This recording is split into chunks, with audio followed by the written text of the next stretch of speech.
Hi, I'm Stina McDougall. Welcome to the December-January episode of Get Outside. For the first segment, Jim McDougall will be taking us on a quick tour of the Parker River National Wildlife Refuge, commonly called Plum Island. After that, Tom Young will be introducing us to the local Christmas bird counts.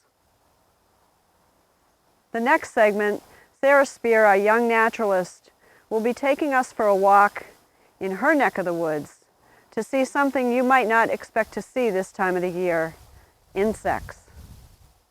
I'll be back towards the end of the show with the resource review, where we meet with Steve Grinley, our local binoculars expert. Well, it's a beautiful winter day. We have fresh snow. I'm ready to head out with my snowshoes. Come on along and let's get outside.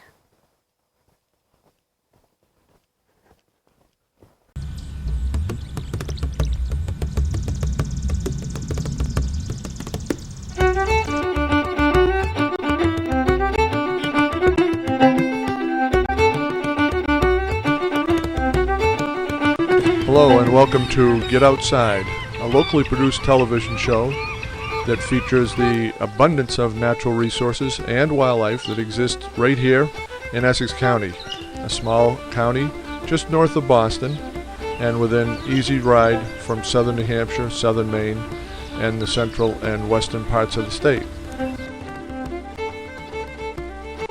Our goal is really to introduce you to some of the wonderful places that we have in Essex County. Properties owned by the Essex County Greenbelt Association, Massachusetts Audubon Society, the Trustees of Reservations, as well as the Division of Forest and Parks and Mass Wildlife. We really want you to take advantage of these properties, get outside, see some wildlife, and really know what you're looking at. So we've offered some tips and some resources that we think are extremely valuable and are worth acquiring.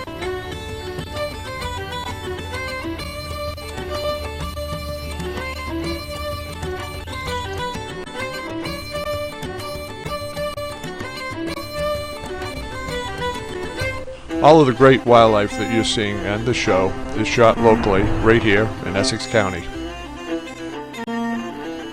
Our show is only 30 minutes long, but if you want more information on natural history in the area and places to go, you can always visit our website, which is getoutsidetv.org. So what we need to do is get outside.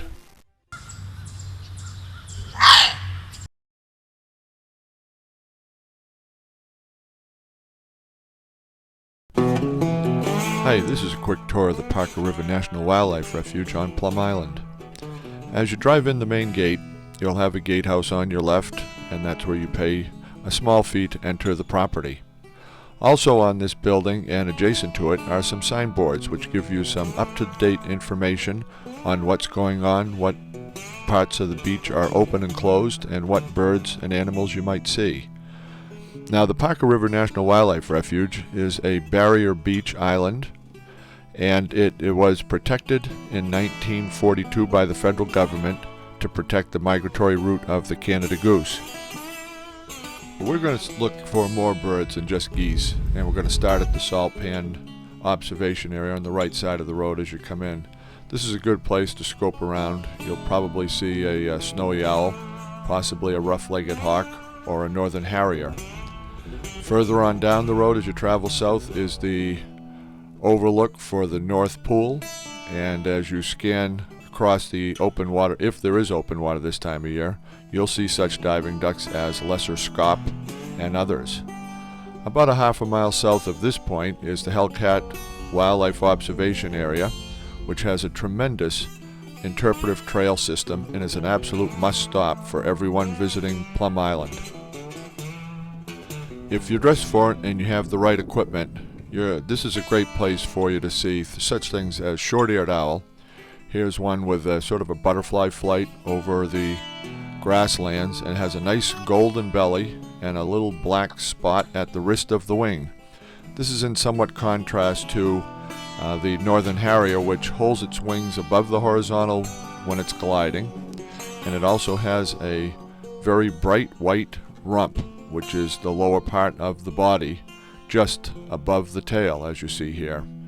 This is in somewhat contrast to the rough-legged hawk, which you're going to see this time of year. This is a dark phase rough-legged hawk, and there is also a light phase rough-legged hawk, which you see here. Now you notice the white on this bird is down on the tail as opposed to up on the body above the tail, as you're going to see here on the northern harrier.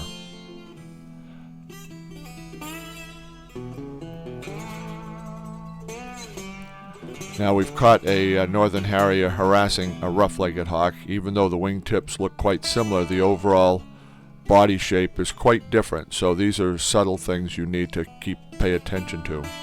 As you travel further south, you're going to approach the Sandy Point State Park. This is a great place to get out of your car and walk out to the beach with your scope, and it's a good chance to see common loons, red-breasted mergansers, and out towards the Emerson Rocks you'll find an occasional gadwall, which has that distinctive black butt on it and gray body. And we're going to close our tour of the property with some greater scops.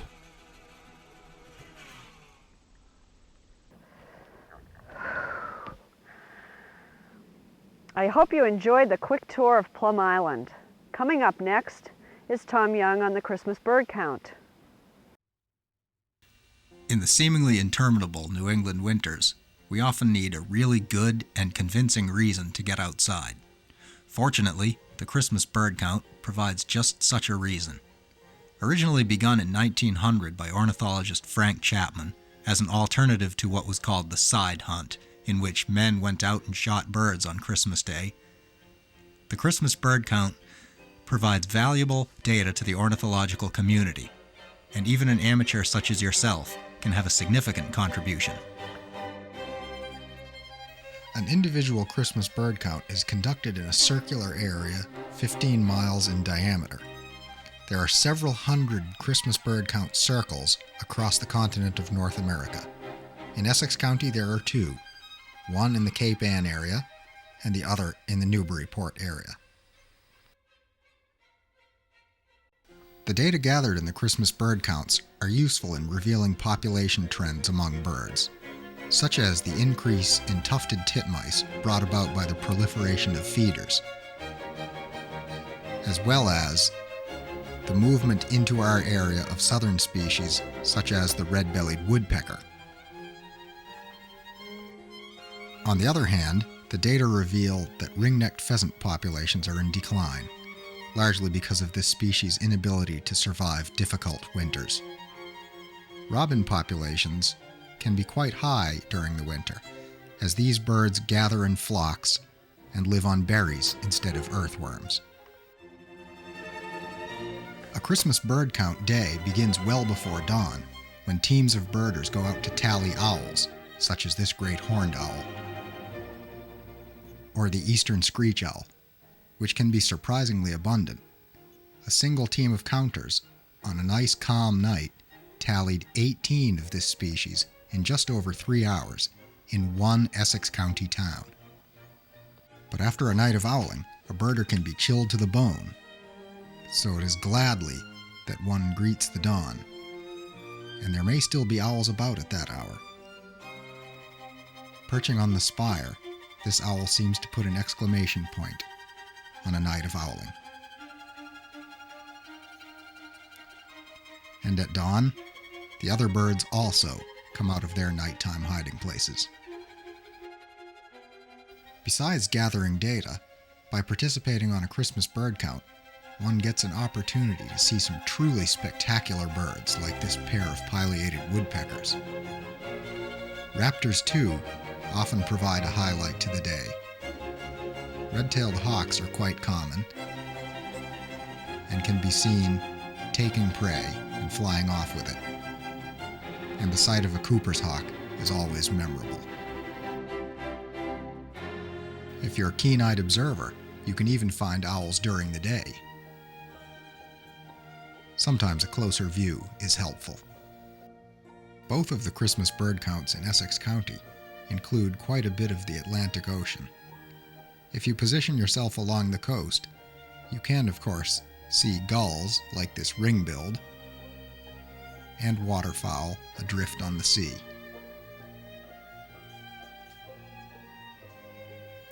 You might also be fortunate enough to witness the graceful acrobatics of a red-throated loon. Although your counting is confined to birds, your observations need not be. Watch this seal as he rolls over. You can almost see the remote control under his flipper. Even a landfill can be a fertile place, and not just for trash, or so-called trash birds, such as these herring and great black-backed gulls. If you're willing to sift through a large flock like this, you may find a gem, like this rare glaucous gull. Notice the beautiful white wingtips separating it from the nearby herring gulls. Some birders prefer to simply watch their feeders on count day. This is an excellent contribution to the overall count effort, as feeder data are extremely important in tracking bird population trends as well.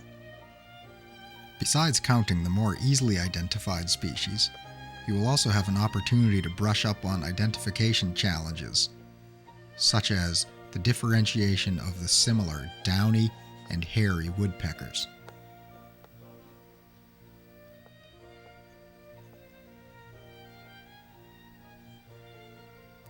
Here they are again. Notice the short, stubby bill of the downy woodpecker, as compared with the long and sword-like bill of the hairy woodpecker. Also note that the hairy woodpecker's red patch is divided down the middle with a black stripe.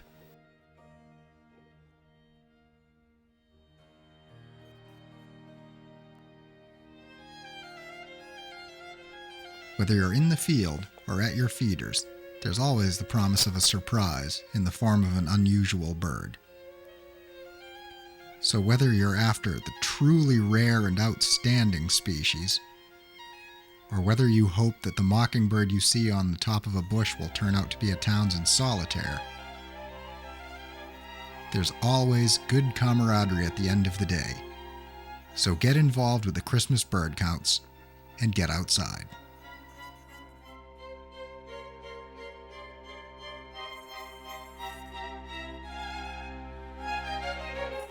If you'd like more information on the Christmas bird counts in our area, watch for information on the screen at the end of our show. Coming up next, believe it or not, with this much snow, you can still see bugs. Hi, I'm Sarah. Now that the winter months are here, a lot of things in nature have changed. Well, some things. Leaves have fallen off the trees, many birds have flown south for the winter, and it's very difficult to find bugs. Or is it? I'm going to see how many bugs I can find on this cool winter day. Come on. I'm going to check around my house first. This is the north end of my house, the coldest side. I stuck a thermometer here to see so we could see what the temperature was. It's about 37 degrees. That's pretty cold for bugs, but let's see what we can find. Over here, there's a moth. He just about blends in with the bricks.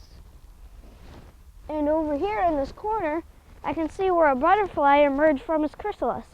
But not today.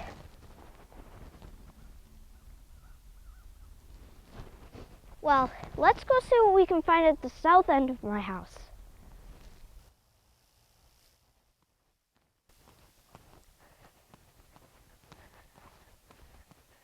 Wow, I can already see some grasshoppers hopping around. But let's take a look at the temperature. Oh, it's 46 degrees. That may not be a big difference to us, but it is to bugs. Let me see if I can find that grasshopper that I saw before. Here he is.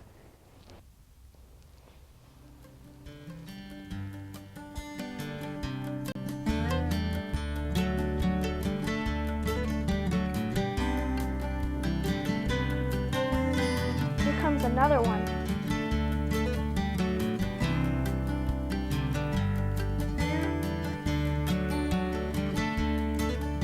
Oops.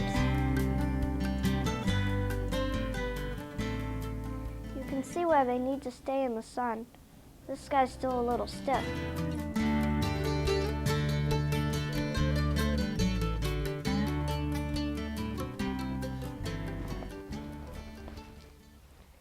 There's some flies flying around.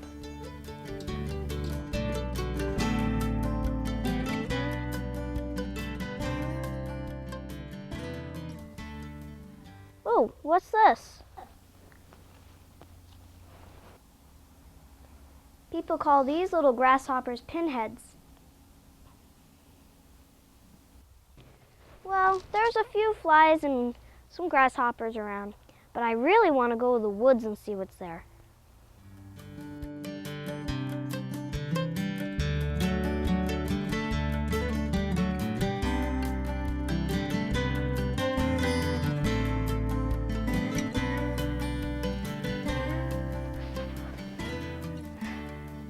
Boy, it feels colder in here, but there should be more bugs around here. Let's check it out.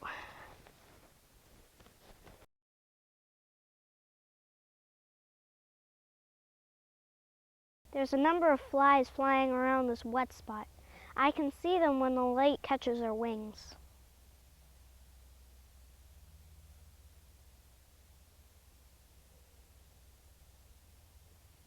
One of the places that I like to look is on the trunks of trees because a lot of insects hang out there. Make sure that you always check on the sunny side because it's warmer. I can already see an older spider web, and just below it there's a bagworm.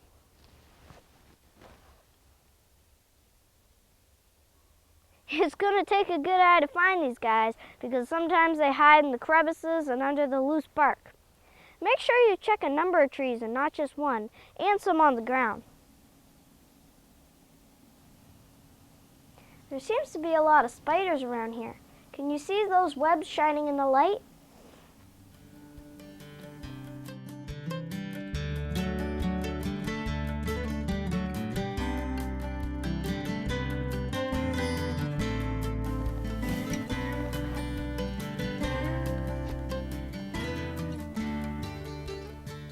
A lot of bugs and other things live under logs.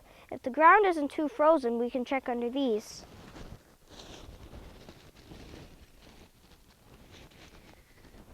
There's a spider web. Not much in here. Little spider. And under this log, there's, rotting wood.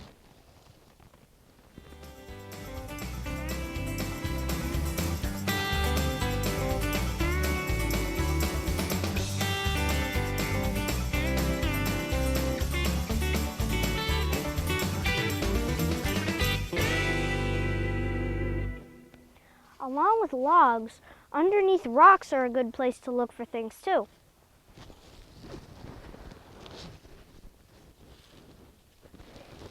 Oh, wow! Here's a redback salamander. We need to be careful when we put the rock back over that we don't squish him.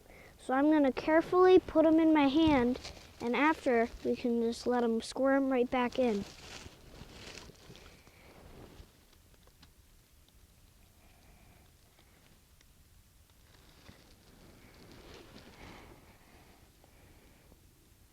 Wow.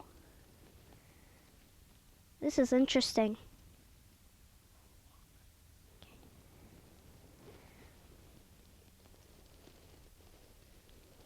Well, we're going to put him back now so he can squirm his way back in.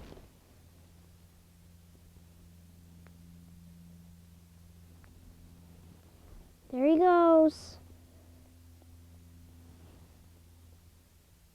Let's go look for some more.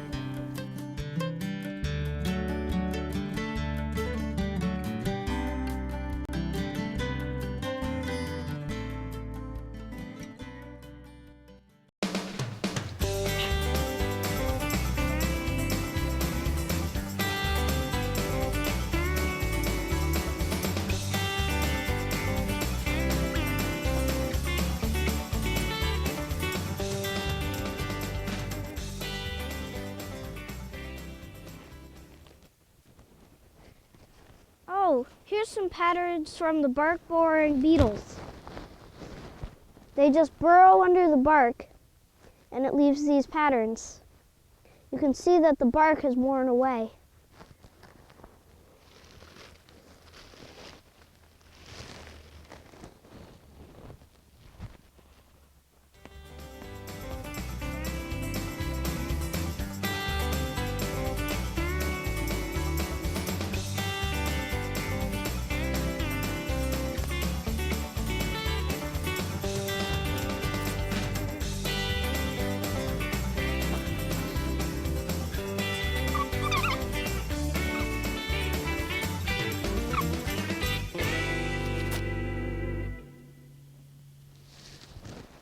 Be sure to check in rotting logs because there's a lot of bugs in here.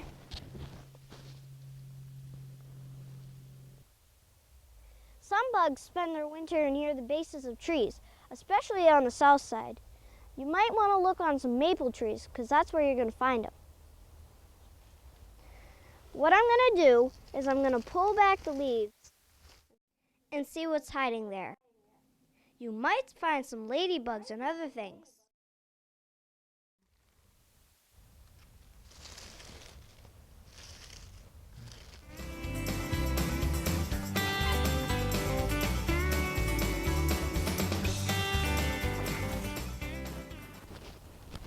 This is an oak apple gall hanging off an oak tree. There are many kinds of galls. Galls are formed when an insect lays an egg on a plant. The plant then forms a gall around the egg to protect it. In the winter, it's very easy to find galls because all the leaves on the trees have fallen off.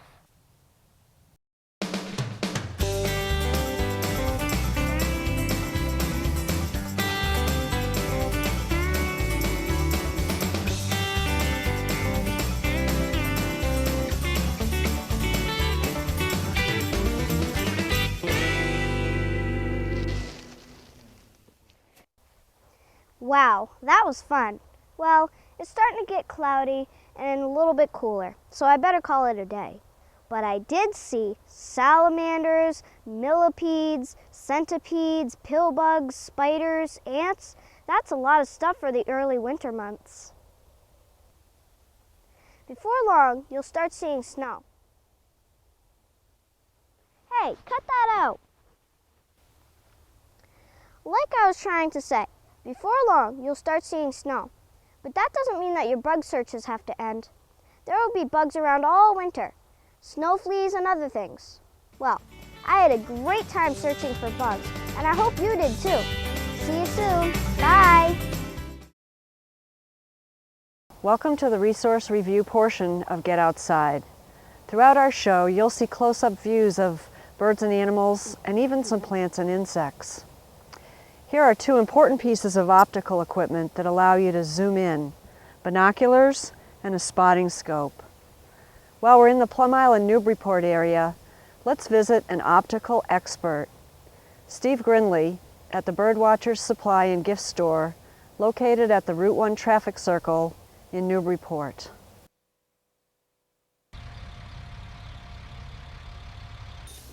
Hi, Steve. Hi, Stina. How are you today? Good to see you. Good to see you too. Hey, we're hoping that you can help us figure out the differences between some of these binoculars. Oh, if yeah. we're someone who's looking to purchase a pair, there are a lot of choices here. Well, there are. You know, there's a full range of binoculars on the market today. Everything from a simple beginner's pair all the way up to very sophisticated, expensive optics for the experienced birder. Okay. And I noticed it says right on here 8 by 40 or 7 by 35. Yes. Now, what those numbers mean? The first number is the power. On this one is an 8 by 40. That means the 8 is the power. That you can see things 8 times closer or 8 times larger. And the second number is the diameter of this front objective lens in millimeters. So generally speaking, the larger that number, the larger this lens, and the more light you get in. Okay. The other thing, though, that does, as you get larger and larger, you can get up to a 50 millimeter or a 56 millimeter lens here. They do tend to get heavier because that's more glass. roughly $200 range? Well, generally, I like a binocular that has a wide field of view and is fairly bright. And there's a few pairs in that price range, certainly, that fill the bill there. The Swift Plovers is a real favorite. This one has a very wide field of view, and it's fairly lightweight, and it's got a very comfortable feeling to it. These and the Nikon action binoculars are both very good in that low price range, but they let through a lot of light, and the sharpness and clarity on the lenses is really pretty good. Very good for the price. Exactly. Oh, $400, $500 in our pockets. I'm missing the pair I was going to recommend. There's quite a few in that price range as well.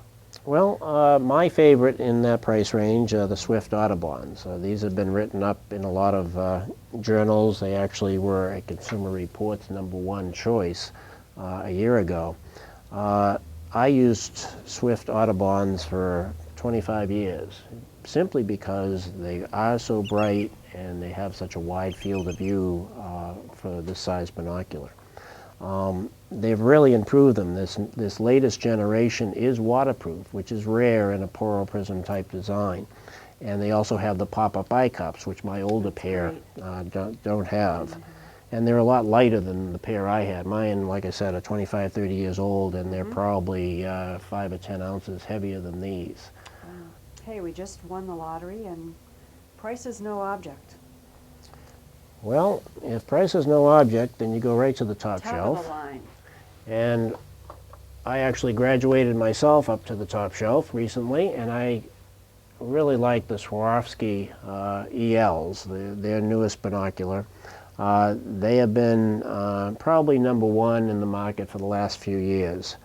The Swarovskis this is the only binocular I found that was as bright and sharp as the Audubons that I had been using for so many years. These have what I call the wow factor. You look through them and wow. all the customers say wow. The coatings that they use actually make things look almost brighter than they really are. These are beautiful. And they have a superb close focus too. Those focus down to 5 or 6 feet, which is excellent for any binocular. There certainly are lots of choices of optical equipment.